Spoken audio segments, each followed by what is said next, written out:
Mr. Chairman, our distinguished guests of honor, our bold and impartial panel of judges, accurate timekeeper, ladies and gentlemen, I greet you once again. I am Ayiwa Twumasi, speaking strongly against the motion. Mr. Chairman, before I begin, I want to clear some points my opponents raised.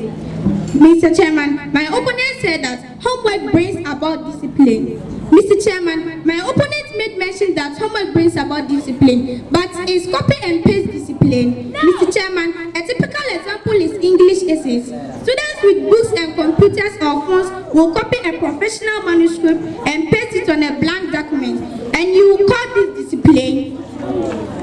Mr. Chairman, my opponent made mention of time management and repetition of mistakes makes perfect. Mr. Chairman, if repetition of mistakes makes perfect and taking homework which had not been taught in class will help you to understand the concept better, then teachers must stop teaching and just peel all the homeworks on earth, including the one you haven't been taught, which include math problems, and you will see if you could understand. Yes.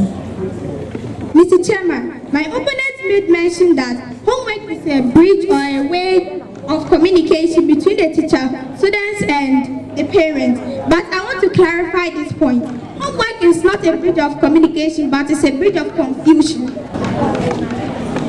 Mr. Chairman, homework stirs confusion between a teacher, parents, and the student. Why am I saying this, Mr. Chairman? We kids believe whatever our parents tell us is true, and whatever our teacher tells us is also true. Mr. Chairman, imagine a student sending homework home, and his parents helping him to do the homework while they give the student a different approach in solving the question.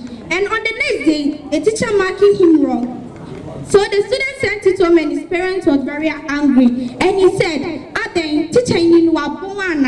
this was the right approach in solving the question, and he marked him down. So the student was confused. He didn't know if he had to listen to his parents or his teacher. So this is one of the reasons why homework doesn't support learning.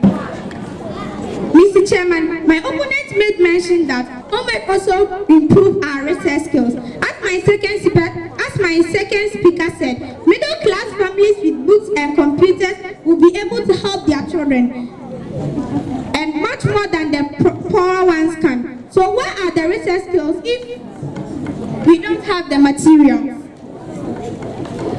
Mr. Chairman, homework has little educational wealth and adds nothing to the time spent in school.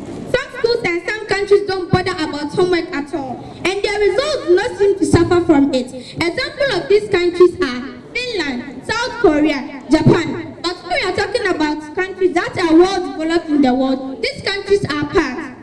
As my first speaker said, studies show that homework adds nothing to the standardized test scores for primary or elementary pupils. International comparison of older students have found no positive relationship between the amount of homework set and average test scores. If anything, countries with more homework got worse results. A typical example is Ghana and some African countries. Dear teachers, do you know the reasons why we always jubilate whenever you tell us there wouldn't be homework? Well, this is the reason. Homework is always almost done when a child is already tired from a long day at school. For example, always school lessons start at 8 a.m. and ends at 3:30 p.m. This means that we spend 8 hours, 30 minutes in school doing work. As a result, homework ends up being done in a hurry by a student fighting fatigue, which is tiredness, and poor quality work is produced. Mr. Chairman, you will testify that most teachers here give their students about 5 to 10 homeworks. They punish as if the homework is done badly, but have they been able to mark even half of it?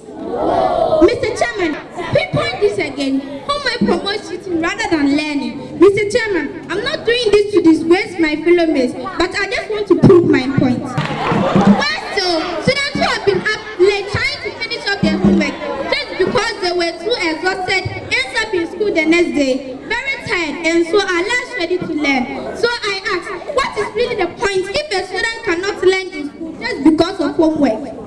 Homework puts students off learning. Studies have shown that many children find homework very stressful, boring, and tiring. Often teachers underestimate how long a task will take or set an unrealistic deadline, sometimes because a teacher has not explained something new well in the class. The homework task is impossible.